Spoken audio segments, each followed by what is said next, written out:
महाराष्ट्र की सियासत में भूचाल मचा है। 55 विधायकों वाली पार्टी शिवसेना के पास अब सिर्फ 16 विधायक बाकी बचे हैं। इनमें से भी कितने विधायक उनके साथ टिके रहेंगे, ये कहना मुश्किल है। एकनाथ शिंदे ने सारा गेम पलट दिया है और राजनीति के अखाड़े में उद्धव ठाकरे हारे हुए से नजर आ रहे हैं। सरकार गंवाने की कगार पर पहुंच चुके ठाकरे के लिए अब शिवसेना बचाना एक बड़ी चुनौती है।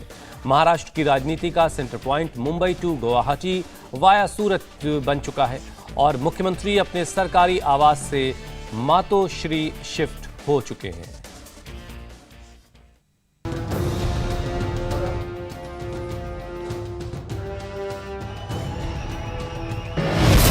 न तो शिवसेना का फरमान काम आया, न ही उद्धव ठाकरे की अपील काम आई। की उद्धवजी, तुम्ही कारभार करायला नालायक आहात, हे कोविडच्या काळातले टॉप 5 वगैरे सोडून द्या, आम्हाला तुम्ही मुख्यमंत्रीपदी नको। ठीक आहे, चला मी उठतो आणि आज सुद्धा मी तुम्हाला सांगतो, जर त्याच्यापैकी एकाही आमदाराने समोर येऊन मला सांगितलं किंवा जर त्यांनी स्टेटमेंट दिलं की उद्धव ठाकरे मुख्यमंत्री पदावरती नकोत, तर मी आत्ता मुख्यमंत्री पदाचा राजीनामा द्यायला तयार आहे। आणि ह्याच्यावरती विश्वास नसेल तर आज आपली फेसबुक लाईव्ह झाल्यानंतर आज संध्याकाळपासून मी माझा मुक्काम वर्षावरनं मातोश्रीला हलवत आहे। महाराष्ट्र में सत्ता के समीकरण बदल चुके हैं। उद्धव ठाकरे वर्षा खाली कर चुके हैं और अब पावर शिफ्ट हो चुका है। कभी उद्धव ठाकरे के करीबी रह चुके एकनाथ शिंदे के हाथों में अब सत्ता की चाबी है और एकनाथ शिंदे उद्धव ठाकरे के साथ किसी भी समझौते के मूड में दिखाई नहीं दे रहे। एकनाथ शिंदे 42 विधायकों के साथ गुवाहाटी के होटल में जमे हैं। 42 में से 37 विधायक शिवसेना के हैं। 5 निर्दलीय विधायक भी एकनाथ शिंदे के साथ मौजूद हैं। होटल के बाहर पुलिस का सख्त पहरा है। खबर है कि 4 और विधायक सूरत पहुंच चुके हैं। शिवसेना के 2 और विधायक सदा सरवाकर और मंगेश कुदालकर भी सूरत के लिए निकल चुके हैं। सूरत पहुंचे 4 विधायक क्या करेंगे, इस बारे में अभी तक केवल कयास लगाए जा रहे हैं। अगर ये बागी गुट में शामिल होते हैं तो एकनाथ शिंदे के समर्थन में आने वाले विधायकों की संख्या 48 हो जाएगी। इस हिसाब से अब एक बार महाराष्ट्र की सत्ता का समीकरण भी देख लीजिए। महाराष्ट्र में विधानसभा की 288 सीटें हैं। इनमें से एक सीट खाली होने की वजह से बहुमत का आंकड़ा फिलहाल 144 है। बीजेपी के पास 106 विधायक हैं। एकनाथ शिंदे गुट के पास 48 विधायक। दोनों को मिलाकर ही आंकड़ा 154 पहुंच रहा है, जबकि अभी इसमें अन्य विधायकों का आंकड़ा शामिल नहीं है। एकनाथ शिंदे जहां मजबूत होते जा रहे हैं, वहीं शिवसेना नेता कंफ्यूज नजर आ रहे हैं। दिन में विधानसभा भंग करने की बात करने वाले संजय राउत शाम होते होते पलट गए। जब इस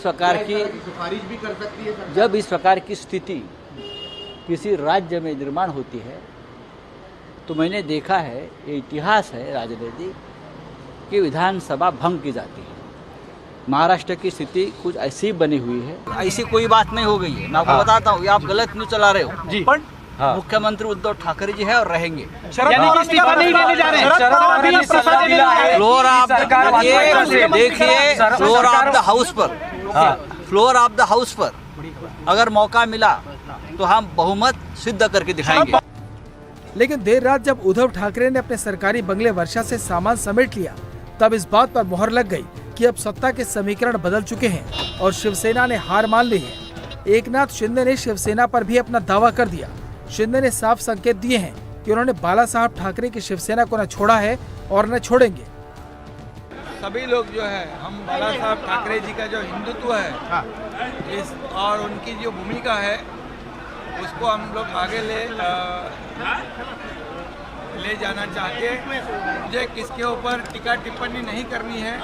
मुझे इतना ही बात है कि जो शिवसेना के एमएलए हैं आज यहाँ मौजूद है और बाला साहब की जो हिंदुत्व की बात है उसे हम लोग आगे जाएंगे। अब ये सवाल उठना भी लाजमी है कि क्या शिवसेना ठाकरे परिवार के हाथ से निकल जाएगी।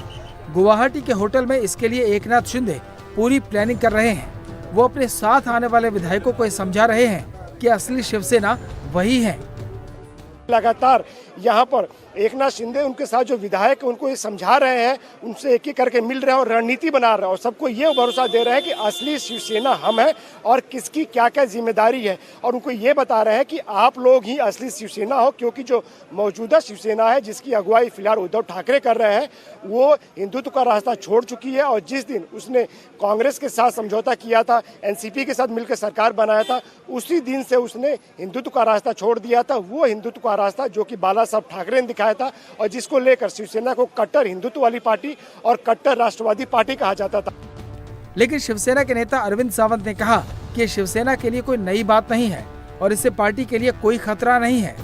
नहीं, हमारे लिए कोई नई बात नहीं है। ये नई बात नहीं है शिवसेना के लिए। आपने जानता होगा 1977 में जब जनता दल हुआ था तभी भी इसी तरह से शिवसेना छोड़कर कुछ लोग जाना चाहते थे, परिणाम कुछ नहीं हुआ। उसके बाद में आप देखिए कि वो छगन भुजबल जी जो आज हैं वो हमारे शिवसेना में थे।